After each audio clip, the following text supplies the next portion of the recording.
Hai sobat, jumpa lagi dengan Jajaku Channel. Seperti biasa, kita akan berbagi pengalaman aneka kegiatan dan juga tentunya pemanfaatan teknologi informasi dan komunikasi. Video kita kali ini akan membahas bagaimana caranya kita memasuki tahun pelajaran baru atau tahun ajaran baru dengan Google Classroom. Jika tahun pelajaran kemarin kita sudah menggunakan Google Classroom sebagai media kita untuk menunjang kegiatan pembelajaran secara jarak jauh ya atau learning, atau juga bisa tidak terbatas dengan pembelajaran jarak jauh. Dalam kondisi tatap muka pun kita juga masih bisa menggunakan Google Classroom sebagai menunjang proses pembelajaran. Baik, kita mulai. Kenapa kita harus memproses tahun pelajaran baru? Ya tentunya karena kita sudah memasuki era atau periode yang berbeda, di mana rombelnya tentu akan berbeda, anggota rombelnya juga akan berbeda. Kita bisa lihat di layar ini, di sini ada dua tab, kita kondisikan, kita simulasikan ada dua tab. Tab yang kiri ini Google Classroom sebagai guru, ya, akun guru, di mana di Google Classroom guru ini ada beberapa kelas yang dibuat. Kita bisa lihat di sini, kebetulan ini ada PTI, kelas 10 sampai kelas 12, di tahun pelajaran 2020-2021. Kemudian di tab satunya ini tampilan sebagai siswa. Kita lihat di sini ada siswa yang masuk di Google Classroom kelas BTI 10 bahasa, tahun pelajarannya, kemudian ini nama gurunya atau nama pengelola dari Google Classroom-nya. Kenapa kita harus memproses tahun pelajaran baru? Tujuannya agar guru bisa fokus dalam mengelola Google Classroom yang aktif pada tahun pelajaran yang baru atau tahun pelajaran sedang dijalani. Misalkan sekarang itu tahun pelajaran 2021-2022. Maka kalau kita tidak proses ganti tahun pelajaran baru, maka setiap kali guru itu login ke Google Classroom-nya, yang muncul di berandanya atau di dashboard-nya itu juga akan tampil Classroom pada saat tahun pelajaran yang sudah dilewati. Maka tentunya akan lebih sulit mengelola Google Classroom-nya karena campur jadi satu. Termasuk begitu juga di tampilan siswa. Misalkan sekarang di sini ini tampil 2020-2021. Karena gurunya belum memproses untuk ganti tahun pelajaran baru, maka pada saat siswa ini login juga akan tetap tampil kelas yang ada di tahun pelajaran yang sudah lewat. Nah, ini juga akan menyulitkan atau membingungkan siswa dalam mengikuti Google Classroom-nya. Terus bagaimana untuk memproses tahun pelajaran barunya? Ada beberapa cara. Cara yang pertama adalah dengan membuat akun baru, di mana guru membuat akun baru, siswa membuat akun baru. Sehingga guru login dengan akun baru, siswa login dengan akun baru, guru membuat Google Classroom yang baru, ya, membuat ruang kelas yang baru, siswa juga dengan akun baru tersebut login ke atau join ke Google Classroom yang baru dibuat oleh guru tersebut. Tapi cara pertama ini tidak direkomendasikan walaupun bisa. Kenapa? Karena nanti siswa atau guru akan selalu membuat akun, ya.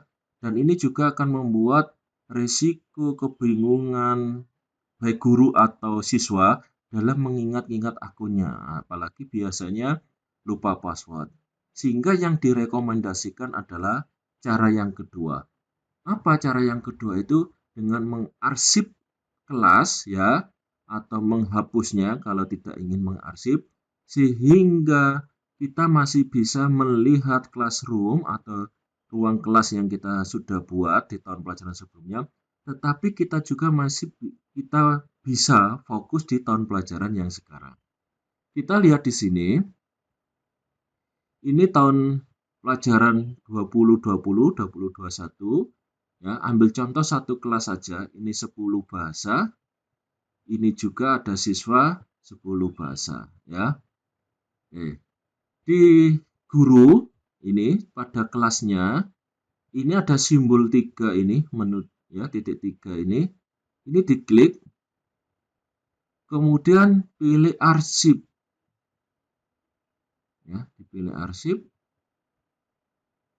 kemudian ada pertanyaan, kita ikuti, pilih arsip, kemudian ada proses arsip, kita bisa lihat di sini, yang tadi ada kelas BTI 10 bahasa, sekarang tidak ada. Kenapa tidak ada? Ya karena sudah ditarik dari status aktifnya menjadi arsip. Di mana kita bisa lihat, guru bisa melihat di sini, di sebelah kiri atas, ini ada menu utama, garis 3 ini. Di sini kita bisa lihat, scroll, ya, ini kelas yang masih aktif, belum diarsipkan. Di bawah ini ada menu kelas yang diarsipkan. Ini kita bisa klik, maka kita bisa lihat di sini BTI 10 bahasa yang tadi statusnya aktif sekarang menjadi diarsipkan.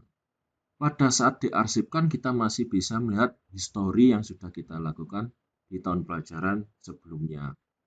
Kalau tidak ingin diarsip atau ingin dihapus, ya silakan, ini diklik tanda 3 kemudian pilih hapus. Cuma resikonya ya namanya dihapus, kita tidak bisa merestore lagi, tidak bisa melihat lagi historinya. Jadi saran kami lebih baik diarsip. Tapi kalau sudah dirasa ini tidak dipakai lagi, ya boleh juga dihapus. Baik, kita kembali ke berandanya guru di kelas ini. Ini sudah tidak ada 10 bahasa. Sekarang kita coba tes di siswa. Ya, ini tampilan siswa kosong. Yang tadi semula ada kelas 10 bahasa, BTI 10 bahasa. Karena oleh gurunya sudah diproses arsip, maka tampilan di siswa di sini akan menjadi kosong atau hilang. Ya, nah, karena sudah bersih, yaitu classroom di tahun pelajaran yang ditinggalkan, sekarang guru tinggal membuat kelas yang baru. Misalkan ini guru tinggal buat kelas, ya, kemudian nama kelasnya misalkan menjadi, karena naik kelas misalkan kita bikin BTI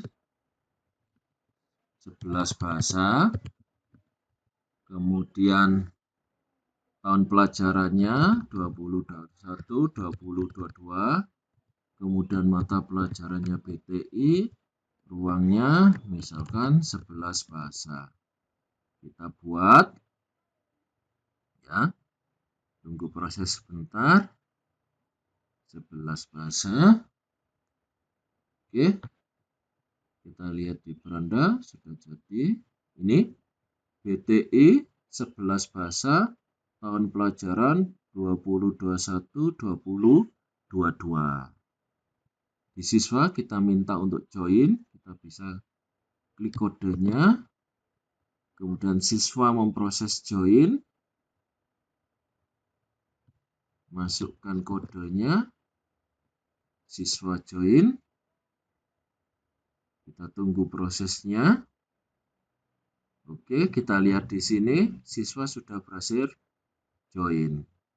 Ya, yang tadi isinya adalah kelas BTI 10 bahasa tahun pelajaran 2020-2021 sekarang sudah menjadi atau aktif BTI 11 bahasa 2021-2022 karena naik kelas, ya.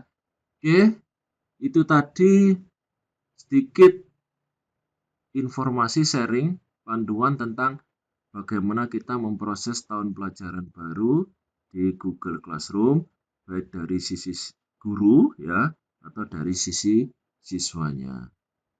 Jangan lupa di subscribe, karena subscribe gratis ya, seperti biasanya gratis, ya. Tapi sebenarnya biar kita atau Anda tidak ketinggalan dengan video yang kita unggah, sehingga ada notifikasi terbaru. Siapa tahu itu ada manfaatnya dan bisa di-share, siapa tahu juga informasi yang kita share juga bermanfaat bagi rekan-rekan yang lain.